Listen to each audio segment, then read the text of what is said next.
2026년 1월 22일 매일 성경 큐티 힌트입니다. 오늘은 창세기 16장 1절에서 16절까지 말씀입니다. 아브람의 아내 사레는 출산하지 못하였고 그에게 한 여종이 있으니 애굽 사람이요 이름은 하갈이라. 사레가 아브람에게 이르되 여호와께서 내 출산을 허락하지 아니하셨으니 원하건대 내 여종에게 들어가라. 내가 혹 그로 말미암아 자녀를 얻을까 하노라 하매 아브람이 사레의 말을 들으니라.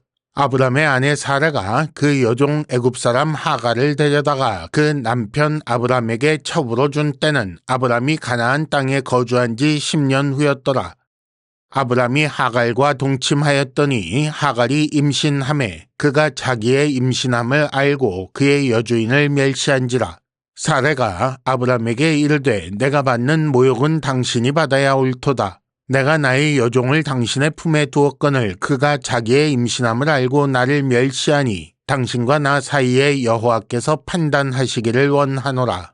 아브람이 사레에게 이르되 당신의 여종은 당신의 수중에 있으니 당신의 눈에 좋을 대로 그에게 행하라 하매 사레가 하갈을 학대하였더니 하갈이 사레 앞에서 도망하였더라.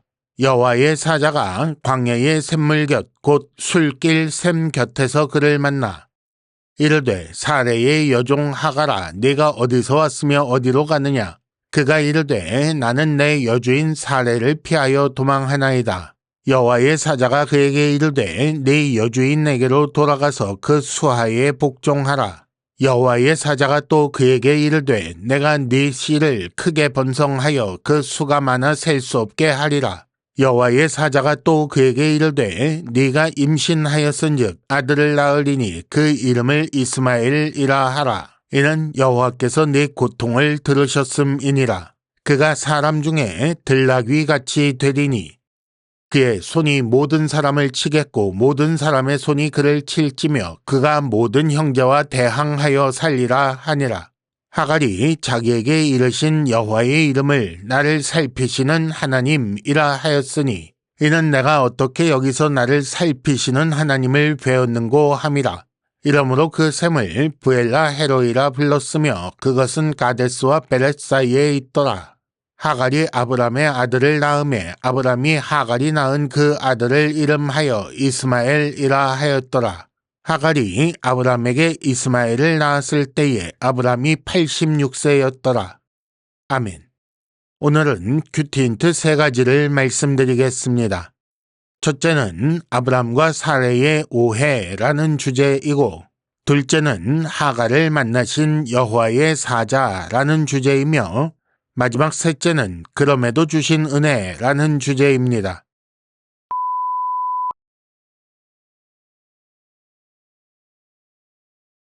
큐티 힌트 첫 번째는 아브람과 사레의 오해라는 주제입니다. 하나님은 아브람의 상속자를 네 몸에서 날 자라고 하셨습니다. 하지만 아브람이 가나안 땅에 거주한 지 이미 10년이나 흘렀고 출산하지 못하는 사레는 다른 방법을 찾게 되었습니다. 그래서 2절 내 여종에게 들어가라. 내가 혹 그로 말미암아 자녀를 얻을까 하노라 라고 하지요. 이는 당시에 당연하게 여겨지던 풍습 중에 하나였습니다. 하지만 아브람도 사레도 하나님께서 주신 말씀을 오해한 것입니다. 네 몸에서 날 자라는 말씀은 단순히 혈연을 의미하는 것이 아닙니다. 하나님의 언약을 상속할 자격은 혈연으로 되는 것이 아닙니다.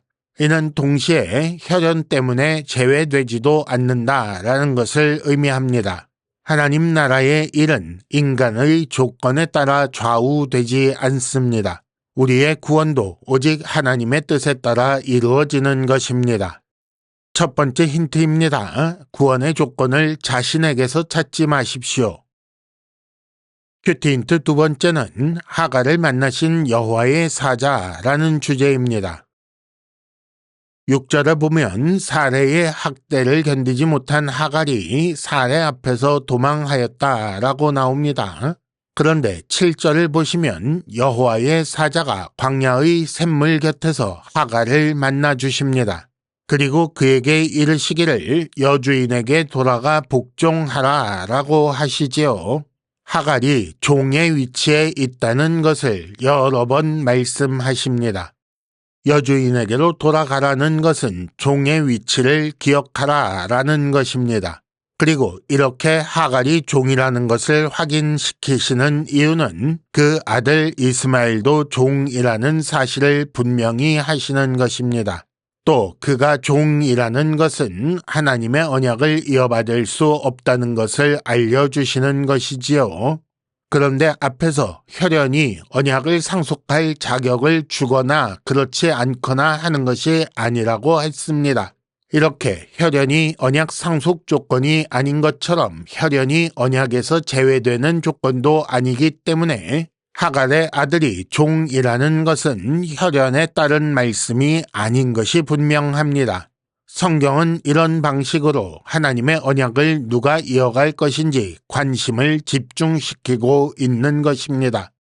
두 번째 힌트입니다. 이 일이 있은 후에 사레에게 돌아간 하갈을 통해 아브람이 이 모든 일을 들었을 것인데 하나님은 하갈을 통해 아브람에게 가르침을 주신 것입니다.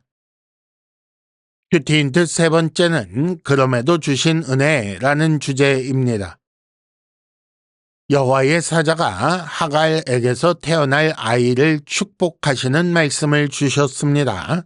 10절에 보면 네 씨를 크게 번성하여 그 수가 많아 셀 수 없게 하리라 이런 말씀을 주시지요. 여호와의 사자를 만난 하갈은 이런 자기 경험에 근거하여 여호와의 이름을 나를 살피시는 하나님이라고 했습니다. 13절이 바로 그런 내용을 담고 있지요. 그런데 네 씨가 번성하여 그 수가 많아 셀 수 없게 하리라 라는 말씀이 마치 아브람에게 주신 말씀 같아 보여서 오해하는 경우도 있습니다마는 하갈이 낳을 아이에 대한 말씀은 언약 상속자에 대한 것이 아닙니다. 그 아들이 들나귀같이 되리라 라는 말씀이 바로 그 증거입니다. 그럼에도 하갈은 이 일을 통해 은혜 베푸시는 하나님을 경험하여 여호와께서 나를 살피시는 하나님인 것을 고백하고 있습니다. 하나님은 이렇게 언약 바깥에 있는 자도 살피시며 은혜를 주십니다. 그렇기 때문에 하나님 백성에 대해 은혜를 아끼지 않으시는 것이 분명합니다.